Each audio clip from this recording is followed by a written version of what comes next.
নমস্কার বন্ধুরা, আমি সুস্মিতা। আমার অ্যামওয়ে হেলদি লাইফস্টাইলের ইউটিউব চ্যানেল, ফেসবুক পেজ এবং ইনস্টাগ্রাম পেজে আপনাদের সকলকে স্বাগত জানাই। আসুন আজকে পরিচয় করাই অ্যামওয়ে কুইনের স্টক পটটাকে। আজকে স্টক পটে আমি হান্ডি চিকেন রান্না করব। প্রতিদিনই চিকেনের নিত্য নতুন প্রিপারেশান ছাড়া আমার ছেলে মেয়েদের মোটেই পছন্দ হয় না, তাই আজকের প্রিপারেশানটাও একটু ওইরকমই করছি, একটু অন্যরকম। তার জন্য আমি এখানে অ্যামওয়ে কুইনের স্টক পট নিয়ে নিয়েছি। আর এই স্টক পটটা দেখুন কতটা ডিপ। হ্যাঁ, এখানে আপনি ঝোল, স্যুপ এই ধরনের রান্নাগুলো করতে পারবেন। ওয়েট যথেষ্ট পরিমাণে বেশি, এই জন্য আমাদের আর এই লিডটা বিশেষ সায়েন্টিফিক, এই লিডটার জন্যই কিন্তু আমাদের তাপমাত্রা খুবই কম লাগে এবং আমাদের তেল না দিলেও চলে, আবার দিয়েও রান্না করা যেতে পারে। যাই হোক, আমি আলাদা একটা পাত্রে আমি চিকেনটাকে দই মাখিয়ে রেখেছিলাম, তার সাথে আদা, রসুন, পেঁয়াজ সমস্ত কিছু গুঁড়ো মশলার সঙ্গে মাখিয়ে রেখে দিচ্ছি। গোটা রসুন পেঁয়াজও দিয়ে দিয়েছি। এবার আমি স্টক পটটাকে বসিয়ে দিয়েছি একদম লো হিটে। তেল গরম করে জিরে ফোড়ন, গোটা গরম মশলা ফোড়ন, তেজপাতা ফোড়ন দিয়ে আর এই মাখানো চিকেনটাকে দিয়ে তার সঙ্গে চেরা কাঁচা লঙ্কা, গোটা পেঁয়াজ, রসুন সব কিছু দিয়ে একদম বসিয়ে দিচ্ছি, চাপা দিয়ে দিলাম।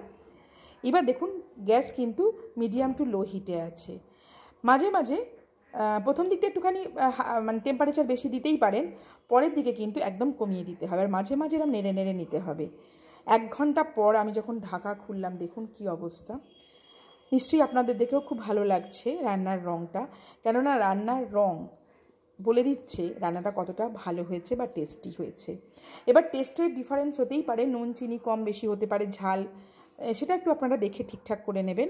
আর গ্রেভিটা যদি চান আরেকবার একটুখানি কমিয়ে নিতে পারেন। একটু বেশি যদি মনে হয় যে ঝোল ঝোল হয়ে গেছে, তাহলে অবশ্যই একটু কমিয়ে নিতে পারেন।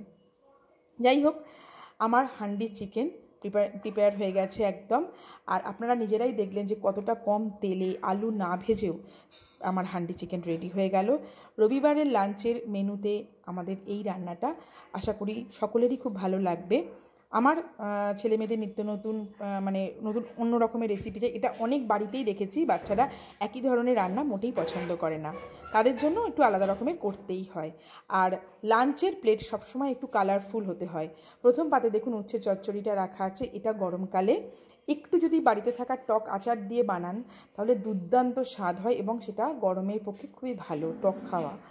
আর বিভিন্ন রকমের রঙিন স্যালাড তো আছেই, তার সাথে বাড়িতে বানানো হচ্ছিল একটুখানি তরকারি আর ডাল। অবশ্যই ডাল তো থাকতেই হবে। আমাদের নিউট্রিলাইটের সায়েন্টিস্টরা বারবার বলেন খাবারের প্লেট যেন অবশ্যই খুব রঙিন হয়। যাকে আজকের লাঞ্চ প্লেট আপনাদের কেমন লাগলো অবশ্যই জানাবেন।